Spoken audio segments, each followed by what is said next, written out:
Fight fans, welcome to the PBC Podcast, brought to you by Premier Boxing Champions with your host, Kenneth Bouhairie and Michael Rosenthal.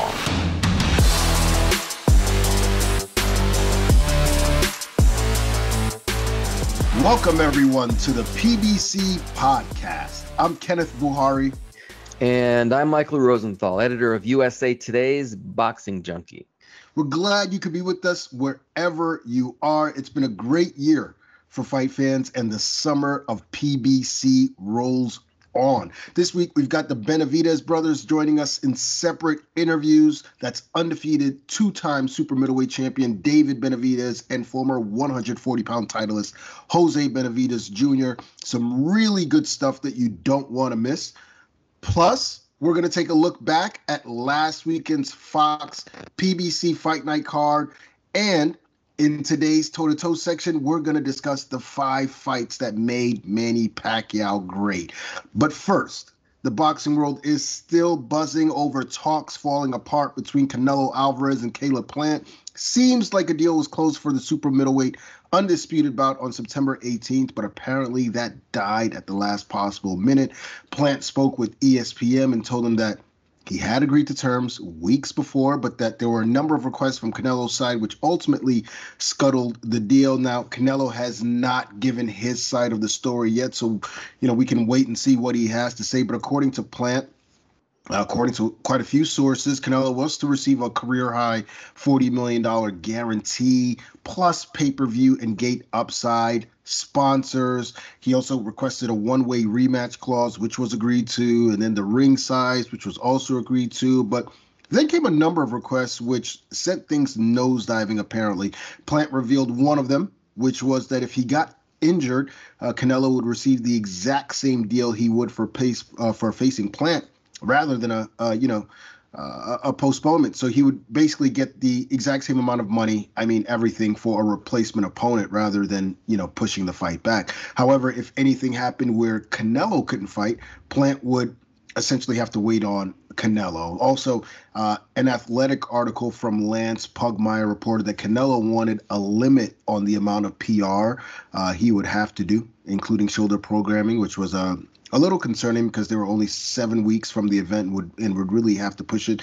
And of course, Plant was also concerned about drug testing and its validity, given the short window. Mike, what do you make of all this?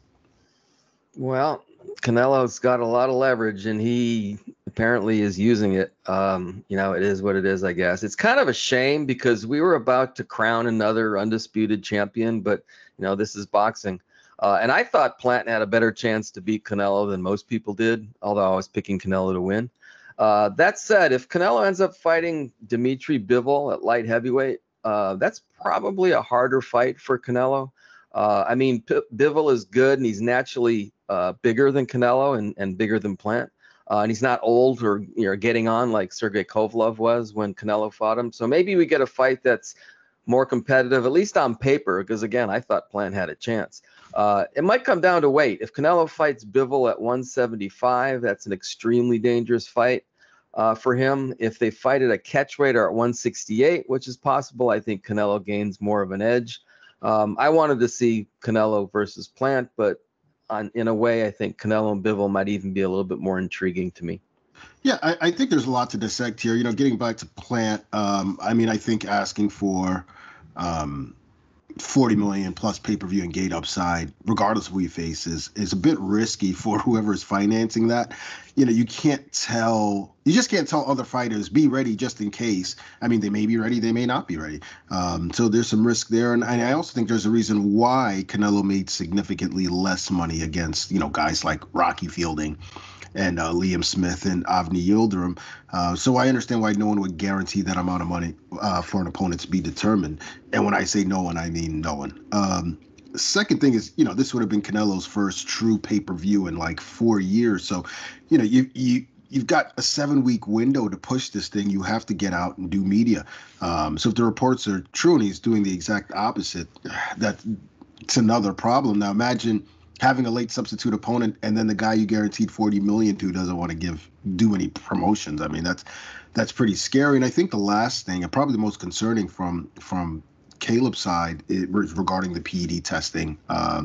All this back and forth, the testing hadn't started, and really what was the point of testing at that point? That's scary, especially facing someone who tested positive before, but we move on. You mentioned Bivol. I think it may have to be at a catch weight, again, though, short time, no testing, but perhaps Bivol doesn't feel he's in a position to say anything, or he doesn't care. I don't know. I saw Bivol's promoter, Eddie Hearn, saying they may have to move off the September 18th date, which would be strange, because then why was Canelo so adamant that if anything happened to Plant, he must get the same money and keep the date, regardless of the opponent? But I think Bivol, while not a big name and doesn't move the needle here in the U.S., but as you said, I think he's a good opponent at 175. I don't think he's extremely dangerous based on his last fight. He doesn't look like what he once was. But at 175, only 30 years old. I don't know what it is. I think he fought down to his competition. That's possible. I feel like he has it. He's been a bit more robotic and fights at a certain pace, which I think will allow Canelo, who's way too talented, to overwhelm him. But look, at 175, it's a good fight. 168, not so much, and even worse, if it's last minute. What about Plant, though? What are his options? You know what? I guess he just goes for, I don't even know who his mandatory is. I guess he just goes for the next best or the best available 168-pounder, whoever that is. Yeah. Just keep it rolling. You know what? I don't want to say this is a blessing in disguise. That's not the right term, but that was a tough challenge for Plant. Anybody who fights Canelo, it's a tough challenge. You make this giant payday, but it's a really hard fight that you probably lose. I think if now he's going to fight somebody else, obviously he's not going to make that kind of money, but he's going to continue to grow as a fighter. So maybe long term, this isn't such a bad thing. Yeah, I mean, I don't think he looked at it like I'm making a lot of money and I'm going to lose. Of course not. No, of course not. But we can, though. I mean, we not that he's going to lose, is that he was a big underdog. I mean, on paper, it was a tough fight. Yeah, I've learned not to sleep on Canelo-Plant, and the fact that he wanted the fight so bad. Who knows? One of the more interesting things he said about Canelo that stood out to me was that, he's looked great against those kind of guys, but we've seen what he looks like against top level guys, and it's never been easy for him. So I don't know what would have happened, but I'm with you regarding. Yeah, I know, on and off the record. That's right. Exactly. He never wins. He never wins a big fight easily. It's always hard for him. Right. As far as Plant, I mean, I guess his options are limited as well, because I think Canelo's options are also limited. Other than Bivol, we're talking about Bivol, but we don't even know if that fight's going to happen, and if it's at a weight that would make it interesting. But I mean, David Benavidez has a hometown fight in a big venue, so he's out. Jamal Charlo, I've heard mentioned as a possible opponent for Canelo-Plant, but he does have a hand injury. I don't know if they'd be willing to move off the date and wait it out. Last Saturday, Anthony Durrell called out Canelo-Plant as well. I think that would be Plant's toughest test, and maybe a good barometer of where he's at. But I'm not sure what else is. That's actually a good fight to recycle him. Yeah, I mean, Danny Jacobs maybe. I don't know. Yeah, I don't know where Jacobs is at either. Well, he's been fighting at 175. Maybe they move toward a fight with David Benavidez. That would be huge. I doubt it. After fighting in 3 weeks. No. I mean the next one. Oh yeah, absolutely. I think that look, if it's someone like Anthony Durrell, that's a pretty good fight. Period, and it's an exceptionally good fight on short notice. But I think that the winner of that. Well, let's say Canelo-Plant wins. Following that, David Benavidez or Jamal Charlo, that's what I'm talking about. I would absolutely love to see Plant and Benavidez. That's just an amazing matchup. Amazing fight. So, I mean, we'll see what's out there, but I'm sure we're going to get some announcements real soon. Now, moving along. PBC Fight Camp premiered on Fox Sunday afternoon for the Manny Pacquiao Spence showdown. That's Saturday, August 21st, live on Fox Sports pay-per-view from the T-Mobile Arena in Las Vegas, the biggest boxing event of the year. Of course, I was amped to watch this episode, which is available now on the Fox PBC YouTube page. Mike, what were your thoughts on what you saw? Well, first, just it sort of did what it was supposed to do. It got me a little bit more excited about the fight. I mean, I'm pretty excited about it anyway. But the second thing is this that stood out to me is that I really appreciate the fact that they reached out to their fans. They made themselves available to their fans the way they did. I mean, that's sort of how you become a star. I mean, that was Julio Cesar Chavez's thing. He was a man of the people. He was always out there smiling, shaking hands, and all that kind of stuff. And that's kind of what these guys do. You know, Pacquiao's been doing that forever. You know, he's a politician now. He kind of has to do it. Yeah. He doesn't have to do it here. But anyway, Pacquiao's always been that way. And I really like the fact that Spence went to that rec center and interacted with those kids. And you can kind of see the kind of person he is. He's kind of just a really low-key, nice guy, really down-to-earth, nice guy. So I really appreciated that. So I thought it was a good start. Yeah, donating, $15,000 worth of equipment. That was awesome. And then to hear him say, like, when he was talking with that younger kid, and Errol said, growing up, his favorite fighter was Roy Jones Jr. I was like, my man, because I loved Roy as well. But another thing that stood out to me, and you sort of alluded to, the magnitude of what Manny Pacquiao is doing as a person, kind of hit me. Being a senator, training for this fight, what an incredible story. I mean, we need the movie, the life that this man has had, and who knows what's next. I mean, what if he beats Errol? What if he becomes the president of the Philippines? No matter what happens, this is an icon, not just of the sport, but an incredible international figure. Now, he's got his hands full with Spence, and Mike, I mean, social media was buzzing last week over the leaked footage of Errol sparring someone who's doing a pretty good impression of Manny. Folks were saying Errol was getting destroyed, which doesn't bode well for August 21st. What were your thoughts? I have no thoughts about that. It means nothing. You don't know what Errol's trying to do in there. He could be trying this or trying that and not worrying about what's coming back at him. Plus, I've seen guys look so-so or even bad in sparring and then just sparkle come fight time. And guys look great in sparring and then just fall flat in the fight. It just means nothing to me. You don't know what he was doing there, what he was trying to do. Yeah, and I mean, I just saw some spirited sparring. I mean, it wasn't a blowout with some saw. Yeah, he got hit. Good. He's been out of the ring since December. Better get accustomed to taking punches again. And sparring like that, I assume, can only make you better. But like, as you mentioned, we don't know the backstory. I don't know if that was the end of sparring. Was this like his sixth sparring partner in the 15th round? Just too many unknowns to take from that footage. But enough of the hot takes. It's time for the PBC Fight of the Week. This Saturday, Fox PBC Fight Night returns with a welterweight main event as rising contender Eimantas Stanionis takes on veteran Louis Collazo in a 10-round welterweight bout live from one of the best boxing venues in the country, the Armour in Minneapolis, Minnesota. The action on Fox begins at 8 p.m. Eastern Time, and we're going to begin here with the essentials. Okay, here we go. Stanionis 13-0, 9 knockouts. Collazo 39-8, 20 knockouts. Obviously, Stanionis is 5-0 in his last 5 with 4 KOs. Collazo 3-2 with 1 KO. Stanionis' last fight, Thomas Delorme. Stanionis won by unanimous decision. That was in April. Collazo fought Abdukakarov, lost a technical 10-round decision. October 2019, meaning he will have been out of the ring for 22 months or thereabouts.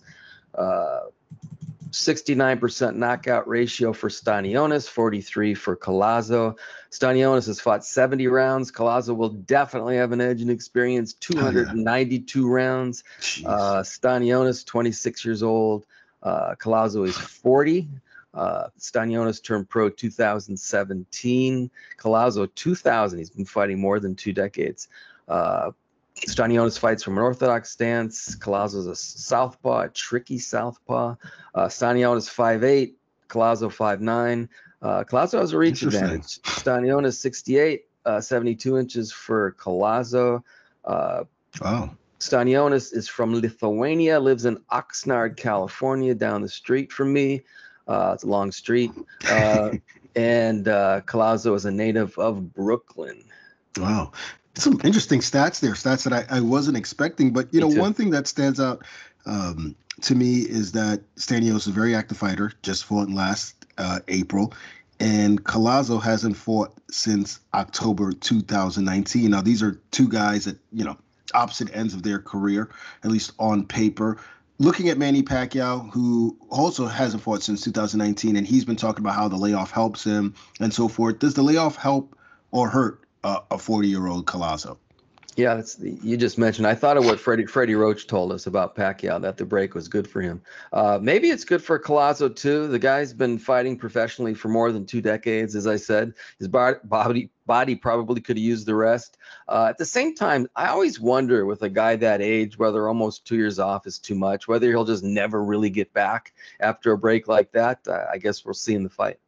Yeah, for sure. What about Stanionis? I mean, this guy's been active. He's been taking on all kinds of opponents, and now he gets in the ring with a crafty veteran in Collazo. What do you make of his progression thus far? I think he's coming along nicely, especially after his performance against Delorme. That was kind of a breakthrough performance for him, I thought. Delorme gave an inspired performance under his new coach, Ismael Salas, and Stanionis still wore him down and beat him convincingly in the end. That was a big step for him, a statement that he's close to being ready for a title shot, I think. Yeah, for sure. And I get the feeling he's going to learn a lot from Collazo. Given their styles, what kind of fight can fans expect? Well, Collazo can't move like he once did, so he'll be in front of Stanionis, which is not necessarily a good thing, given Stanionis' controlled aggression, his power. Collazo is still a clever boxer, though. At least he was the last time we saw him. He has good defensive skills. He'll bob and weave to avoid punches, that kind of thing. I think he's going to have to fight when it comes down to it, though. Now, that means we're going to get an entertaining fight, I think. Yeah, for sure. I think at some point a brawl is going to break out. And who's going to win? Well, this is Stanionis' time. He's going to pressure Collazo from beginning to end, wear him down, and probably stop him late in the fight. If not, he'll win a clear decision. Yeah, I like Stanionis too. By unanimous decision. Collazo's a tough customer, and based on what we saw in his last fight against Abdukakarov, still takes a good shot and gives them right back pretty good too. So, it's a dangerous fight, but Stanionis is on the rise. Like you said, it's his time. I really think he's the dark horse at 147, and I believe he steps up here and wins pretty clearly. Now, in the co-feature, another 147-pound battle as Gabriel Maestre takes on Mikhail Fox for the interim WBA welterweight title. Mike, for those who don't know, who is Maestre and why is there so much intrigue surrounding him? Well, he was a really good amateur. He reached the quarterfinals in the 2012 and 2016 Olympics, and I guess he planned to compete again this year, but he pulled out shortly before the games. The weird thing is that I think he has more of a pro style than an amateur style. He's a good enough boxer, but he throws big punches. He really tries to hurt you, and if he connects, he generally does. Finally, the guy's 34 years old. He's kind of just getting started. He's what, 3-0 as a pro? At 34, so he has no choice but to move as quickly as possible. He's got a ton of ability, he's got power, so he's sort of an intriguing character. Yeah, I think a lot of people are waiting to see what he can do in this step-up fight against Fox. Speaking of Fox, is this a crossroads fight for him? Maybe. I wouldn't say it's like a do-or-die fight for him. He's only 25 years old, but yeah, he needs to win. He's lost unanimous decisions in 2 of his last 5 fights, including to Lucas Santamaria in his last fight. Yeah. Santamaria is fighting Devin Alexander on Saturday's card. Right. I think Fox has a chance to win this fight. He doesn't have the pedigree Maestre has, but he's a good boxer and he has more professional experience than Maestre, again, who I think is only 3-0. And let's face it, the jury is still out on Maestre. We just really don't know. He's a good amateur. That doesn't mean he's going to be a good pro.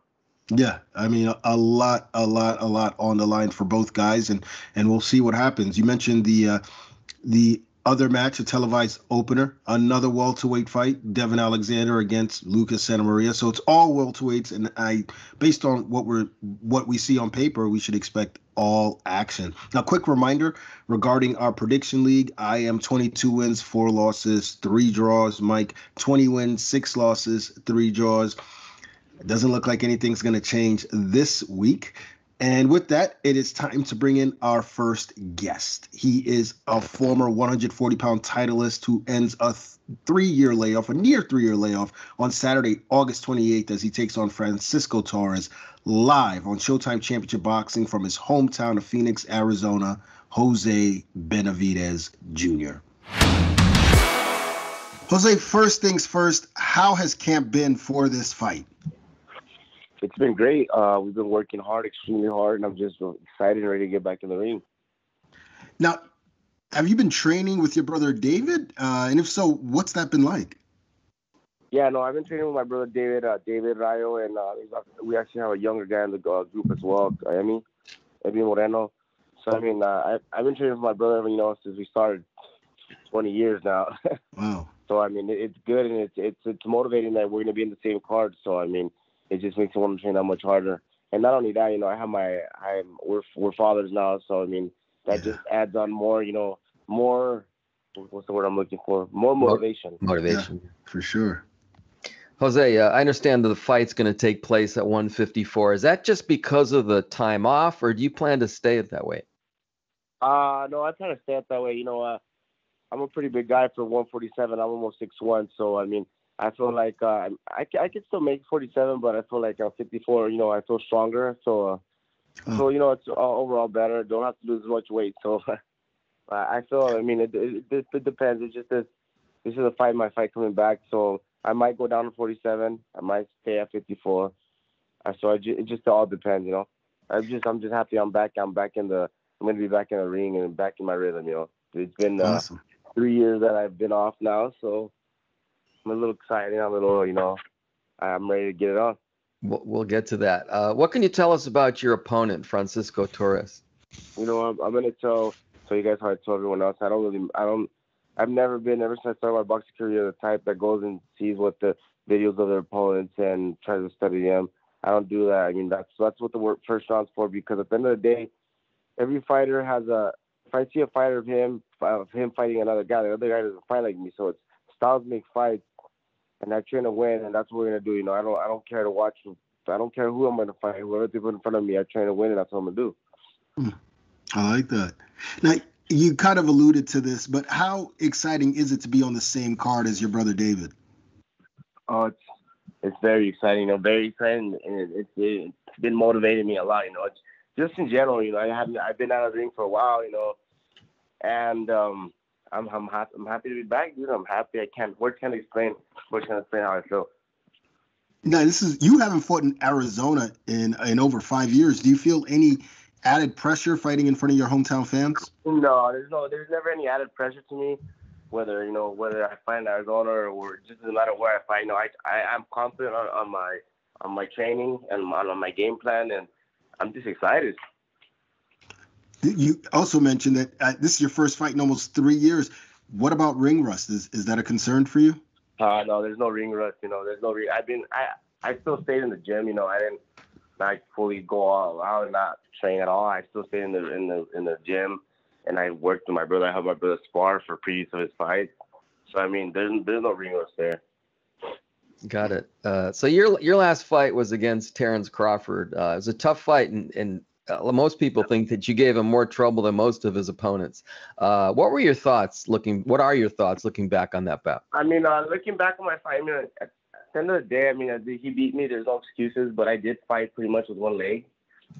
I just feel like I should have just put more pressure. There's a lot of things that I saw that I should have done, but I think I did a good job for being that I only had one leg, and everyone thought he was going to stop me quick. But I think if I fight, this is the way I see it. If we fight again, he won't beat me.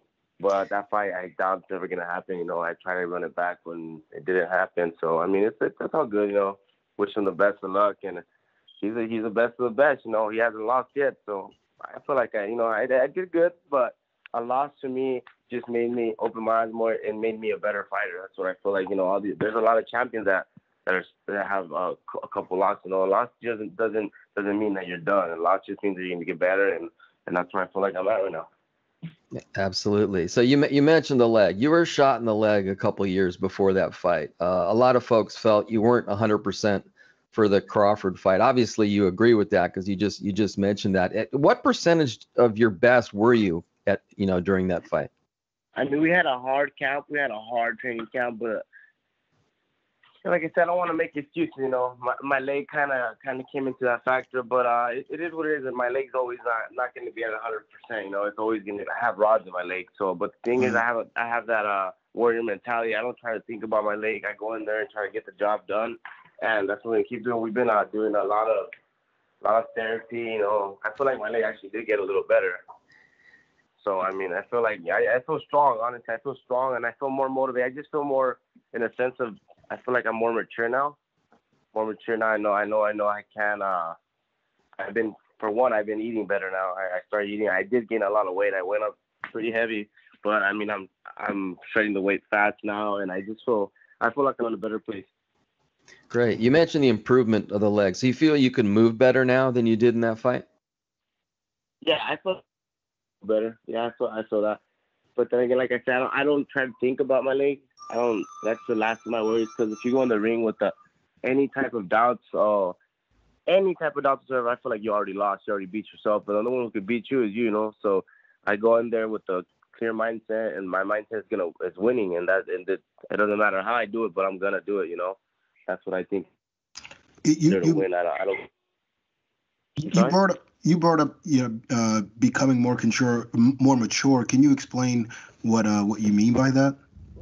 Well, I mean, I have my daughter now. I have kids, so I mean, I see everything different now, and it's not for me. Pretty much it's for my family now. I mean, I love fighting. I'm gonna go in there, but that just motivates me more to see my daughter right there. She's a year and 4 months, and it's crazy because I take her to the gym with me every day, and she puts her gloves on, and she tries to get mitts and do little stuff like that. Just motivates me more to see her face. I can't wait to see her face when she's in the boxing arena, seeing me fight, yelling "Daddy," that. It's something that you can't explain. It's a feeling that just like makes you want to try that much harder. Does she get to play with her cousin, David's child, at all, or? Yeah, they play all the time. The only thing with my daughter, she's a little rough. She puts her boxing gloves on. I take her to the gym. She tries to hit everyone, and she goes. And it's funny because she makes a little noise. She goes like she's actually punching the bag. Where did she learn that from? I actually got her some little custom Adams shoes. Adams, I want to shout out Adams. Thank you for making me all my custom shoes. So he made her some little boxing shoes, and I'm so stoked to see her wear those shoes at the fight. I'm having little boxing trunks too. We got another fighter. The Benavidez fighting family tradition continues. Yeah, but now we need in the Benavidez fighting is a women's champion. That's right. That could be the first. That's right. That's right. Go. So Jose, just one last thing on the leg, and then we'll move on. Obviously, what happened to you has had an impact on your career. I mean, how difficult has that been? I can tell that you sort of just like try not to dwell on it. You're not dwelling on it, but obviously it had to be difficult for you. It's been difficult but motivating at the same time because the doctor said I was never gonna walk again, and it was gonna take me 6 or 7 years to even walk. And just the way he said it, he came in I remember when I first was in the hospital, I hadn't told him anything, and then he came in and he told me, "I heard you're a boxer." I said, "Yeah, something like that." And he was like, he had like a grin, like a little smirk, and he said, "Oh, well, sorry, boxing." It is, anyone can say whatever they want to say. It's all up to me, and I don't care what people say. If I know I can do it, I'm gonna do it. And it's been motivating me, seeing that I was not even supposed to walk. I have rods in my legs, and I still run. I still do 10, 12 rounds at the gym sparring, and it just makes me more. I feel like it gives me that more that mentality, like you're a warrior and you can do it. So what have you been doing during the layoff? Oh, I just honestly spent time with my family. We got to enjoy Christmases, birthdays, and all that because during camp, sometimes you have to miss those Christmases, those birthdays, and Thanksgiving. That's the worst when you have to miss Thanksgiving when you have to make weight. That sucks. So I got to enjoy all that. I can imagine. Well, when did you get the itch to get back in the ring? It made me value every second of life. With my daughters, my family, everything. Everything I had missed out on. I finally was able to enjoy it. So I feel like it was a good decision that I made to take a break, and now I'm back and I'm hungrier. I'm hungry to get back in the ring. What gave you that itch? At what point did you realize, like, man, I'm missing boxing. I got to get back in there? Well, originally I was only supposed to take a 6-month layoff because that's when my wife was pregnant with my baby. But then, I just couldn't. It was kind of hard, first words, her first steps, and she's, I got to see her first steps, her first words, her saying daddy. So now she's a little older now, and now it's time for me to get back in and prove to the world that I was never gone. People think that I retired, but I mean I didn't retire. I was just taking time off, and there's really no explanation for me to give other people why I took my time off or whatever. Everyone does what they feel that they need to do, and I felt like my body just needed the rest, and I just wanted to hang out and enjoy life with my family. Makes sense. You were with Top Rank before. Can you tell us what happened that led you to become a free agent? I'd rather not talk about that. Okay. So, all right, cool. They treated, I just want to say that Top Rank treated me well. They gave me good fights, and I'm just ready to take another route and see what that brings. I'm hungry and I'm ready to fight. You sound hungry. So you won a title at 140. You're still only 29 years old. It seems like this is sort of like a new start for you. So do you have specific things that you'd like to accomplish before your career's over? Oh, there's a lot of things I want to accomplish.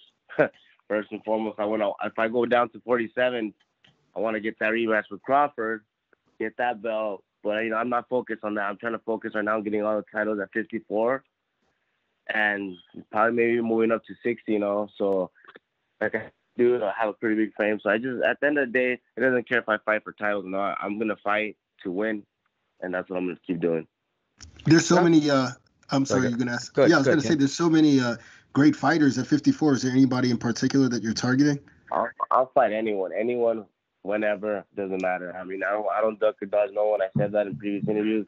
I train to win, and I train my ass off. So whoever they want to put in front of me, I'm going to take them down. Nice. Good way to end this. Jose, thanks so much for the time. Your excitement is sort of making us excited about watching you fight. That's what it's all about, right? Yeah. So we wish you the best luck. We hope to have you back soon. Thank you, brother. Appreciate it. Be ready because you're not going to want to miss August 28th. I guarantee you that one. All right, here we go. Manny Pacquiao! Canelo-Spence Jr. What a shot! To be a legend, Told us to watch Pacquiao next. you have to beat the legend. What a performance! Oh, Canelo-Spence! This is the fight we've all been waiting for.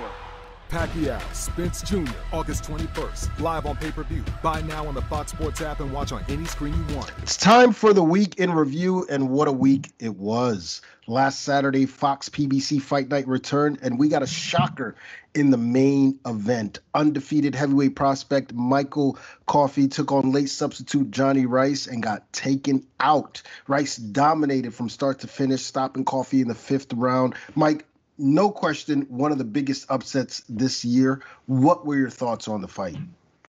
I was surprised. As I said last week, Coffey is facing an uphill battle because he started boxing at 30, but I thought he'd progressed fairly quickly. Well, Rice sort of gave Coffey a reality check, didn't he? He looked like a guy, Rice, that is, looked like a guy who was hungry and with more ability than I realized, he had going in. He just picked Coffey apart until he couldn't take anymore. I was particularly impressed with Rice's quickness and athleticism for a guy his size. He's a big guy. And remember last week I said that he had to be more active to succeed. Yeah. He was more active, and look what he did. Good performance for him, disappointing performance, obviously, for Coffey. Yeah, Rice definitely stepped up. I think a lot of people are overlooking him. And you mentioned that, look, if he throws more punches and if he's a little more assertive, that he gave himself a good chance of winning. And that's exactly what he did. I mean, he took the fight to Coffey from the opening bell and never stopped. Can Coffey bounce back from this? I don't think a loss is necessarily a big deal in general terms, but losing as badly as he did is, I think, is a pretty big deal. He was kind of lost in there. It won't be easy to bounce back. It's just so difficult to start boxing that late and expect to succeed on a high level. Now, that said, the impression I get from Coffey is that the former U.S. Marine won't even think about giving up. He'll use that fight as a learning experience. He'll work on improving, no doubt, and he'll come back for more. I highly doubt we've seen the last of Michael Coffey. Yeah, I think with the kind of mindset that he has, he's definitely going to get back in the saddle, and we will see him again. But what should be next for the winner, Johnny Rice? Listen, this victory doesn't mean he's suddenly a title contender or even a legitimate prospect. He did show us a little something, though. I think there might be something there. I think he might be able to hang with a fringe contender, but no one better than that, at least right now. Remember, the next guy he fights probably will have a lot more experience than Coffey did. Yeah, I think a fringe contender is probably the logical next step, and then we see how he looks against that guy, and if he's victorious again, then you move him on up. We'll see, but definitely a nice surprise for Rice on Saturday night. Now, the co-feature was supposed to be welterweight prospect Vito Mielnicki Jr. attempting to avenge his sole loss in an immediate rematch versus James Martin, but Martin weighed several pounds over the contracted weight, and he was moved to a 154-pound bout versus Joey Spencer in the TV opener. The replacement for Martin was Noah Kidd, and Mielnicki did what you're expected to do when you have a last-minute substitute, which is make him pay. Knocked out Kidd in 2 one-sided rounds. Is there anything we can take away from this fight? Well, the thing that stood out to me was how prepared and focused Mielnicki appeared to be. He slipped up in his previous fight in which he lost to James Martin, and he wanted to show that was an aberration. I thought he looked like a man on a mission in there, which was unfortunate for Kidd, who I think was more or less overwhelmed in that fight. Good comeback fight for Mielnicki, even given the opponent. Yeah, exactly. Good performance. He did what he had to do. What should be next for him? Small steps. He's still a baby. Maybe he can get that rematch with Martin after all, although I don't think that's necessary at this point. Anyway, that level fighter would be a good opponent for him, a solid guy who give him some resistance. The big fights are still down the line. Yeah, and he did say after the fight that, he wasn't interested in the rematch with Martin anymore if he wasn't going to be a professional, referring to Martin obviously not making weight. And I don't blame him, but I do agree with you that someone of that caliber should be next for him. Now, as we mentioned, the televised opener featured unbeaten 154-pound prospect Joey Spencer against the aforementioned James Martin, and Spencer had his way from start to finish, winning a wide 8-round decision. What's your assessment of Spencer so far? I think he's doing fine. Remember Martin beat a good prospect in Mielnicki in his previous fight. He was no pushover, and I think Spencer handled him. If I have any criticism, and it's really just more of an observation, it's that Spencer seemed to get a little tired toward the end of the fight. Yeah. Maybe it's a fitness thing. Maybe he needs to pace himself a little bit better. I think this is part of the learning process. Just an observation. Overall, I think he's doing well. He's a talented kid. Yeah, absolutely. And, Spencer did have stamina issues which surfaced earlier in his career, but I think he's made marked improvement as far as that goes. But this is the first time he's gone 8 rounds, so not surprised that it popped up again. But I thought he looked really, really good, and think he's being overlooked as a prospect. I mean, he's only 21 years old. What should be next for Spencer? Well, as you mentioned, he hasn't even fought a 10-rounder yet. Maybe he fights another guy, at Martin's level at 8 rounds, and then maybe a few more 8-rounders until he's comfortable, and then he moves up to 10. That's where he'll start to face top-tier guys. Again, though, no rush. I think he's several fights away from that. He's only 21 years old. He's not as young as Mielnicki, but he's a kid. He's only 21. Take your time. Yeah, I'm in agreement with you there. Immediately following that Fox show, the action continued on FS1 with some really impressive wins. Big shout to Andre Durrell, who turned in a throwback performance versus Christopher Brooker, stopping him in 3. Durrell's now campaigning at light heavyweight. Also, a nice win for unbeaten heavyweight Norman Neely, who outpointed Juan Torres. And what a performance by 140-pound contender Carl Dargan. Dargan knocked out Ivan Delgado in 3 and went viral on boxing Twitter with that vicious uppercut that dropped Delgado. But let's move on to our next guest. He is the undefeated 2-time WBC World Super Middleweight Champion, and on Saturday, August 28th, He headlines at Footprint Center in his hometown of Phoenix against former champ Jose Uzcategui, live on Showtime. El Bandera Roja, David Benavidez. David, how has camp been for August 28th versus Jose Uzcategui? Camp has been amazing. I've been here in Los Angeles, California for about, I've been here for 7 weeks already, or 8 weeks. I got 3 weeks left. And we've been working hard, man. We've been getting some good sparrings in. You know, when I first got here, I came and I got sparring with Zurdo Ramirez. Okay. And then I've been getting sparring with a lot of other great fighters, too. You know, I've already reached 12 rounds. And, you know, we're doing 12 hard, consistent rounds every sparring. And, you know, we're getting good miles in and running, you know, good training sessions. Every session we're pushing it to the limit. So, you know, I'm very excited for to put on a great performance on August 28th. Now, you haven't fought in your home state of Arizona since 2015, and now you're headlining on Showtime at the Footprint Center. How exciting is that? It's very exciting. You know, like I said, like you've said, I haven't fought in Arizona in almost about, I think, 5-6 years. So, I'm very excited, not only for me just to fight there alone. I also have my brother fighting on the card. I think he's a co-main event. So, it's very exciting as well, just having all my family there and, allowing my hometown fans to go there, my mother and all my cousins and stuff, and people I've known for a long time going to support me at the fights in the hometown. And, it's everywhere I fight at, I feel like I'm at home. But, now that I'm really actually fighting at home, it's just different. I feel like I'm going to feel the electricity in there, and it's going to be a different type of feeling. David, you're also fighting on a big stage. Do you feel this is like another opportunity to sort of separate yourself as a star? Yes, definitely. I feel like a lot of the people have been waiting for me to return. And it's the exciting thing about this fight, too, is that it's my first fight in front of a live crowd in 2 fights. The last, obviously, everything with the pandemic has been happening. So, I'm just very excited to return to live crowd, and hopefully, we sell it out. It's a big arena, but I feel like I have a lot of support from my hometown, and it's going to be very exciting. I know Jose Uzcategui is not no pushover, he's not no slouch, and he's ex-champion like how I am an ex-champion, and he's going to come in there, very motivated. So I'm very motivated as well to go in there and give the fans a great fight. Obviously, it's exciting for you to fight in front of your hometown fans, but is there any extra pressure fighting in front of your hometown fans? No, I don't really feel there's any pressure. I get up every day. I love to do what I do. I train hard every day. I come prepared for the fights, and this is just going to be another fight to me. I don't think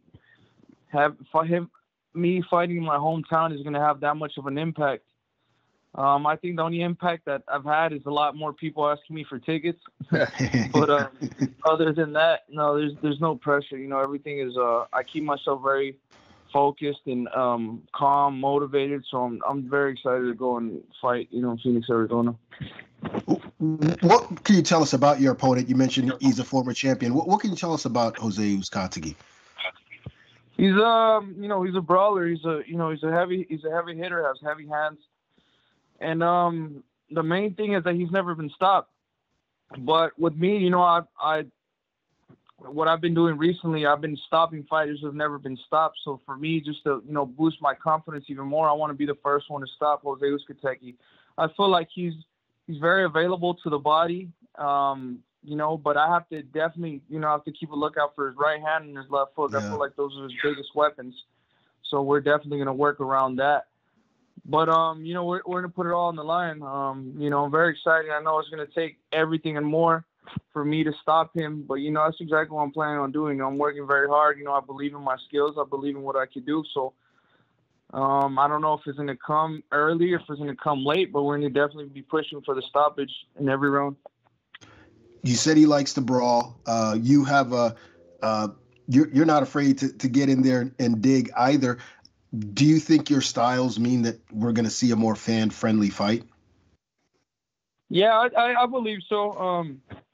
Like I said, he's a brawler. I'm a brawler. I think we're two bulls, and we're not going to back down from each other.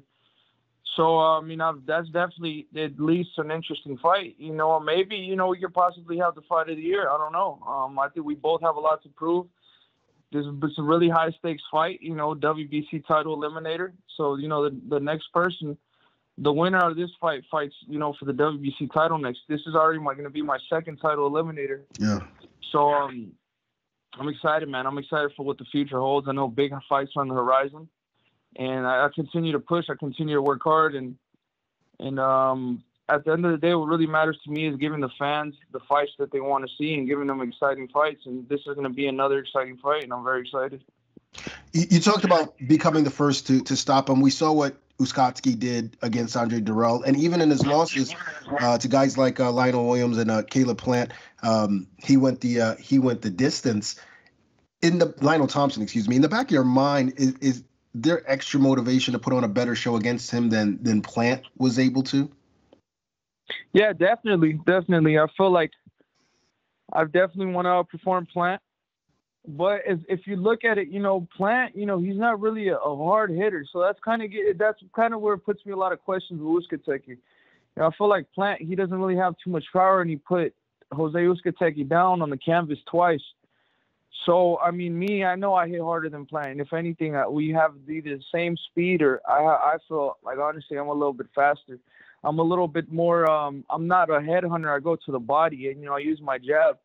So I feel like I have a lot more skills than Plant, and I'm very more effective in my game plan than Plant is. So, the type of fight and the type of game plan I have planned for Jose Uskotsky, I feel like he's not going to do nothing to to try to throw me off of that game plan. He comes forward. You know what he's looking for. He's not a boxer. He's not really that good defensive either. And he gets dropped. He got dropped by Lionel Thompson. He got dropped by Caleb-Plant. So I guarantee you, once I hurt him, when I do hurt him, he's not going to recover like he did with those other fighters, because I'm a finisher. Speaking of Plant, we saw that the negotiations for his fight against Canelo Alvarez fell apart at the last minute. What are your thoughts on that? My thoughts on that is, I'm just really confused, honestly, because I don't like Caleb-Plant. That's no secret. But if you really listen to it, I'm not biased just because I don't like Caleb-Plant. But I feel like Caleb-Plant, he knew that he wasn't the A-side fighter, so I feel like he agreed to everything Canelo said to do. So it's just very strange to me and why that fight wasn't accepted. I feel like, Caleb-Plant did agree to everything. So it's just, there's a lot of questions out there, but it's very unfortunate that fight didn't happen. But for me, it really doesn't matter, to be honest with you. I got a good leverage, and I'm in a good position on both sides. When I win this fight, if Canelo Alvarez doesn't want to give me a fight, then on the other side I got Caleb-Plant. So it's either or for me. So I feel like I'm in a great position either way. There's titles on both sides, and I feel like Caleb-Plant would be an easier fight for me to make besides Canelo. So I'm in a great position either way. I'm not really focused on what those guys are doing. I'm really more focused on myself and the path that I have in front of me right now. You sort of alluded to this. Do you feel like after what happened that maybe fighters, prospective opponents, should just stop chasing Canelo? Between you, Caleb-Plant, Jermall Charlo, Anthony Durrell, and David Morrell, there's a possibility to create like a mini tournament like what's going on at 122 pounds. Yeah, definitely. And I'm all for that. I've said a lot of times, Canelo definitely is the biggest fight there, but I'm not, Canelo is not the only guy here that could, elevate my name and, just put out great fights. Obviously, everybody wants to fight Canelo, but if I got to go through all these guys to get to Canelo, I don't mind doing that.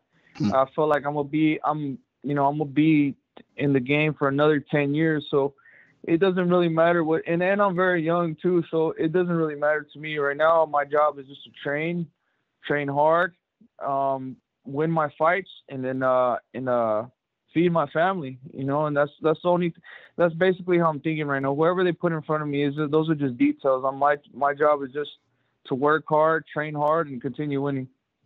You brought this up that the winner of your fight against Uskotsky on August 28th is in line to fight the WBC title holder, who is Canelo. I know you don't want to look, too far ahead, but do you think, given what you just saw with the negotiations with Plant, that fight's even possible?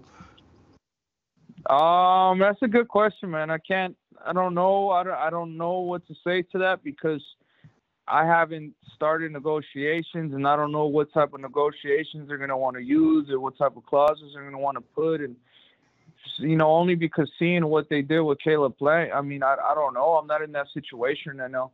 But like I said, if that fight doesn't happen, there's always other fights to be made, in my promotion company. So I feel like when I get this victory, and this is going to be my second title eliminator back to back, I don't know anybody else who's fought 2 title eliminators back to back. So, I mean, I can't be denied if for a fight, with Canelo Alvarez after I get this victory. But I don't know. I mean, I don't know, man. I don't know. I don't really know what's going on. And like I said, I just got to focus on myself, training hard, looking good in the fights, and continuing to win.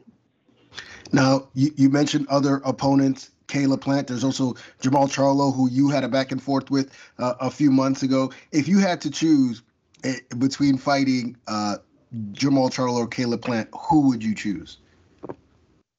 I would definitely fight. I think Jamal Charlo would be a great fight. I think that'd be a more appealing fight to the fans. But honestly, I mean, both fights, I feel like they're the same type of caliber fights. I think they're both, pay-per-view. They can both be pay-per-view fights. So they're both great fights. I mean, in a perfect world, I would fight both of them. If I would fight maybe Charlo first, and then the winner out of that fights for the belt, for the IBF title. So, I mean, both of those are great fights, but I think the people would be more entertained with the Charlo fight. The stakes are higher.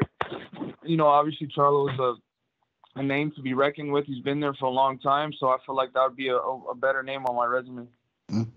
How would a fight against Charlo play out, do you think?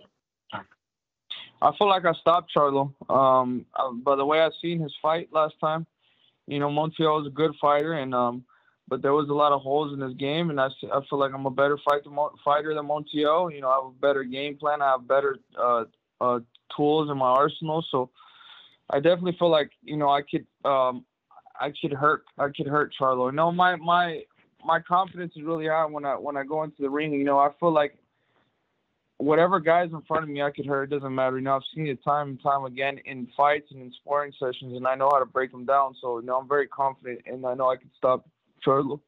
How about you and Plant? The same thing, the exact same thing. I feel like that's an even easier fight for me. I mean, obviously not everything is easy, but I feel like it would be an easier fight than Charlo. I'm very confident in myself. I'm very confident in my power, my speed, and my capabilities, and my ring IQ. So I feel like I beat all these guys. Obviously everybody feels like they can beat everybody. I just need the opportunity to get inside there and show the people who I really am and what I'm really made out of. Now, David, you're already a 2-time world champion. How important is it for you to win a 3rd title, or are you more focused on who you beat as opposed to just the belts? I'm very focused on the belts, but I'm also focused on who I beat too. I feel like there's a lot of names out here, so I definitely want to be multiple world champion. I want to hold multiple world titles. So the more belts I could win, the better it'll be for me and my resume and my history in boxing. So my plan is to win all the titles and to beat a lot of good fighters in the process of getting the titles. Now, switching gears for a second, you brought up your older brother, Jose Jr., who's fighting in the co-feature August 28th on Showtime. What does it mean to you to be fighting on the same card as your brother? It's very exciting, bro. I haven't fought. Obviously, that he just made the switch from Top Rank, so that's basically kept us from long time for fighting together. But, I'm very happy that I could, share this moment with him, especially being, one of the biggest moments in my career and him fighting in co-main event. It's a dream come true, since we're little kids, this was this type of stuff we talked about, and now that's really happening. it's just crazy. It's very surreal, but you know, the hard work that we put in all these years. I've been boxing 20 years. He's been boxing 22 years or 23 years. So, you know, we've been working since little kids, you know, we've been working our whole lives, and, you know, it's finally paying off. And, you know, I'm very grateful and very proud of the work we've put in together. So I'm guessing you'll be more nervous for his fight than your own? Yeah, definitely. I'm definitely always more nervous for his fights than I am on my own. I think it's just because, you know, when you're in the ring yourself, you can control things better, and you know what you're going to do and what your game plan is. And when you're outside, you're watching your brother, you know, it's a little bit more nerve-wracking because you're not in control. But, you know, I know my brother. I've been working with him. I've been sparring with him, and I know he's going to do great. You know, he looks very motivated. Looks like he wants to come back. So, you know, I'm very excited for his comeback. Well, we're excited for his comeback. We're excited to see you back in the ring August 28th in your hometown of Phoenix, live on Showtime. David, thanks again for taking the time to talk to us. We wish you nothing but the best, and we look forward to having you back on again soon. Yes, sir. Thank you, guys, and I hope you guys have a good day. All right, here we go. Manny Pacquiao! Canelo-Spence Jr. What a shot! To be a legend, Told us to watch Pacquiao next. you have to beat a legend. What a performance! Oh, God, Rosenthal! This is the fight we've all been waiting for. Pacquiao-Spence Jr., August 21st, live on pay-per-view. Buy now on the FOX Sports app and watch on any screen you want. All right, it's time for Mike and I to go toe-to-toe, and this week we chose a category looking ahead to that super bout between Manny Pacquiao and Errol Spence Jr. Saturday, August 21st on Fox Sports pay-per-view. We're going to share our 5 fights that made Manny Pacquiao great. Not necessarily the 5 fights that made him popular, but the 5 fights which, in our opinion, made him great. We're going to start with number 5. Mike, the floor is yours. Okay, number 5, Lelo Ledwaba, June 23rd, 2001. I thought this one had to be on the list. It was Pacquiao's introduction to the world in a way. Ledwaba was the hot fighter. He was the favored fighter in that fight, and Pacquiao just ate him alive, en route to stopping him in the 6th round on the Oscar De La Hoya Javier Castillejo card. That's when Pacquiao first demonstrated that, at least in front of us, his crazy speed and power on a big stage. And it was just magnificent. It's like, hello, welcome to stardom, Manny Pacquiao. Yeah, for sure. And that's why it's number 5 on my list as well. You mentioned Ledwaba being undefeated. He was a big favorite over the unknown Pacquiao, and he got dominated. One thing I remember from that fight was my older brother saying to me regarding Pacquiao, this guy is special. Little did he know. Yeah, we didn't know. You know what? It was surprising, but we didn't. Nobody would have imagined. Who knew? Yeah, it just kept going, and it's still going. That's, I know. You know, that's it's amazing. what's crazy about it. Let's go to number 4. I'll kick this one off, and mine is Manny Pacquiao versus Oscar De La Hoya. Now, in terms of the fight that took Manny from being a star to him crossing over into superstardom, this would be much higher on the list. But in terms of fights that made him great, I've got this at number 4, which is still pretty high. I, for one, was not expecting Manny Pacquiao to win this fight. I remember thinking, this is such a mismatch. Oscar De La Hoya cherry picking, always finding the right opponent at the right time. And then watching Oscar get battered. I mean, beaten. I could not believe what I was seeing. And I'm pretty sure that goes for the near 1.3 million people who purchased the pay-per-view. Just an incredible night for Pacquiao, and probably the fight that took him to the top of the pound-for-pound list. So that one's on my list too. So I'll talk about that in a little bit. Okay. Number 4. Number 4 for me is, now this was hard because you had to have one of the 3 Mexicans on this list. And so I went with Marco Antonio Barrera, November 15, 2003, which was Pacquiao's first fight against the collective group of Barrera, Morales, and Marquez. That was the first time that Pacquiao faced a true star, and it kicked off his incredible series of fights against those three guys. Bouhairie was fighting at a high level at that time, having come off successive victories, get this, over Nassim Hamed, Enrique Sanchez, Eric Morales, Johnny Tapia, and Kevin Kelly. And once again, Pacquiao was just too quick, too powerful, and too good for a fighter as great as Marco Antonio Bouhairie, who was stopped in round 11. Really incredible step for Pacquiao. Yeah, absolutely. A huge fight. And if the Lead Waba fight was his coming out party, I mean, this was the after party. I mean, an even bigger event, and that's why I'm going to discuss it a little later. Let's move on to number 3. You go. Okay, so number 3 for me is Keith Thurman. July 20th, 2019. And I love this victory for obvious reasons. Thurman was a champ, unbeaten, a lot younger than Pacquiao. Everybody is at this point. He was 40 at the time. I personally didn't give Pacquiao much of a shot in that fight, I'm willing to admit. Well, he made a fool out of me and a lot of other people. He put Thurman down in the first round to set the tone. You know, he endured strong rounds from Thurman in the middle of the fight and fought well down the stretch to win a decision and a major title at 40 years old. I think this fight sort of lifted Pacquiao to a superhuman level. I mean, how the hell could a 40-year-old do that? Yeah. I didn't think that he could enhance his legacy any more than it already is, but he did that.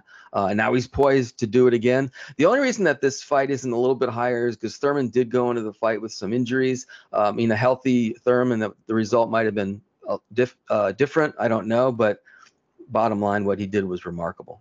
Yeah, it sure was remarkable. And I mean, I certainly wasn't expecting that on that night. What a great fight that was, by the way. A tough fight. One of the best fights I'd seen at welterweight in a while, that and Spence versus Porter. My number 3 was that electric knockout of Ricky Hatton.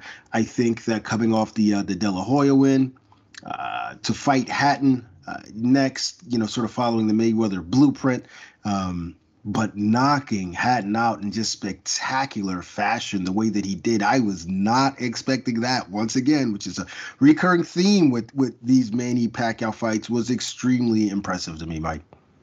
Well, I might as well just give you my number 2. Ricky Hatton, May 2nd, 2009. That fight still sends chills down my spine, which is why it's on my list. I think that might have been Pacquiao at his very best. Remember that Hatton was a respected fighter, an experienced, strong, tough as nails, this guy. Really, really fit, too. And we know what happened. Pacquiao put him down twice in round 1 and then landed the punch of his career. That wide left that found Hatton's chin, put him on his back, and just rendered him completely unconscious. I think that's when people really developed, like, awe for Pacquiao. And it's when people started comparing him to the greatest fighters of all time. You know, I remember people saying, oh, this guy's on the same level as Henry Armstrong now. So that was just a huge victory for him. Yeah, really special night. Unforgettable. Yeah, well, we're in agreement there. My number 2, and I probably chose this more so because it's one of my favorite fighters, and I'll never forget, I was at a bar with my 2 closest friends, and we were talking about Pacquiao's win over Hatton, and they were like, up next is Miguel Cotto, and one of my friends was like, man, I don't know who's going to win, and myself and my other friend, we were like, there's no way he's beating Miguel Cotto. This has been a fun ride, but this is where it ends. There's no way he's beating Miguel Cotto.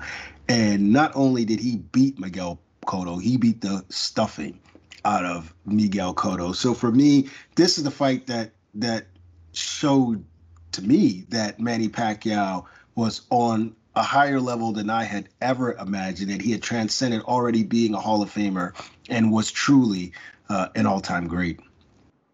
That's a good choice. Yeah, I'll never forget that fight either. Yeah, given the ability of both guys. You know, I remember in that fight that Cotto kind of came out in a bold fashion, and he took a big shot or shots early in the fight, and he kind of changed his style after that. He kind of tasted Pacquiao's power, and I remember thinking, whoa, that was something. Yeah. And he was sort of on his back foot a lot of the fight after that. Great performance by Pacquiao. You know, the thing is that we could have chosen like 5 completely different fights. You're right. There's so many in Pacquiao's career that that's part of what's amazing about the guy. Yeah, absolutely. All right, let us go to number 1. I will kick this one off. My number 1, which you've already spoken about, was against Marco Antonio Barrera the first time. I think I certainly was not expecting Pacquiao to win this fight, as usual. And not only did he win, but he dominated, as usual. Barrera at that time was a top 3 to 5 pound for pounder. You mentioned the list of wins he had going in. He was on quite a run. And I don't know if he won 10 seconds of that Pacquiao fight. I mean, he was brutalized from round 1 to round 11. And that may not have been the lead wobble win in terms of the start of the run, but it was then that we knew that Manny Pacquiao was truly one of the best fighters of the world, and that hasn't changed since. Yeah, I think he really, I think one could argue that Pacquiao really made his name, at least early on, against the 3 Mexican guys. I mean, he got kind of lucky that these 3 guys happened to be there when he was there. And so he really had tremendous foils. I mean, all 3 guys, Hall of Famers. And he dominated that series. The only exception, the big exception, was that knockout loss to Marquez. But that's when Pacquiao showed us once again how special he is. Absolutely. Who you got for your number 1? So my number 1, and I guess we approached this a little bit differently. So I was thinking more in terms of the fight that sort of made him a superstar, and that was the De La Hoya fight. I wouldn't describe this as one of Pacquiao's greatest performances necessarily, given that De La Hoya was past his prime. And he also wasn't really prepared because he just had this bizarre training regimen that he was on. I remember, I don't know if you recall, but I think he gained 1 pound after the weigh-in or something like that. He was on weight for like a month, wasn't he? Yeah, it was very weird. I'm not saying that I think De La Hoya would have lost that fight no matter what, but he made things worse by doing so. I'm not sure it was, given all that, it was the best performance ever for Pacquiao, but it was enormously important in terms of the way Pacquiao was perceived. It was a classic passing of the torch fight, meaning that Pacquiao became a major worldwide star after that victory, because he not only beat the biggest star in the sport, but he beat him to a pulp. I mean, that was hard to watch, no matter how you feel about Oscar. I think that was a painful victory for Pacquiao in a way, because I think he admired De La Hoya for some time, but it launched him into another stratosphere in terms of stardom. Pacquiao was pretty much an icon after that.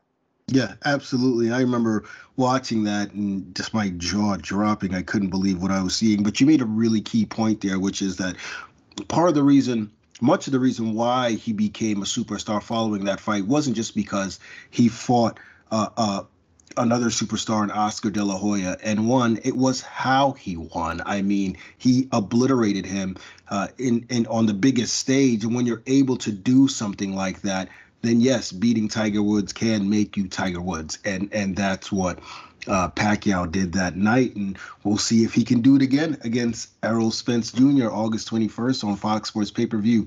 I am looking forward to it. And with that, it's going to conclude this week's episode. We want to thank the Benavidez brothers, David and Jose, for joining us. Great chatting with them. As a reminder, guys, this Saturday, Fox PBC Fight Night returns at 8 p.m. with 3 welterweight matchups. So be sure to check that out, and be sure to check us out next week to talk all about it right here on the PBC Podcast.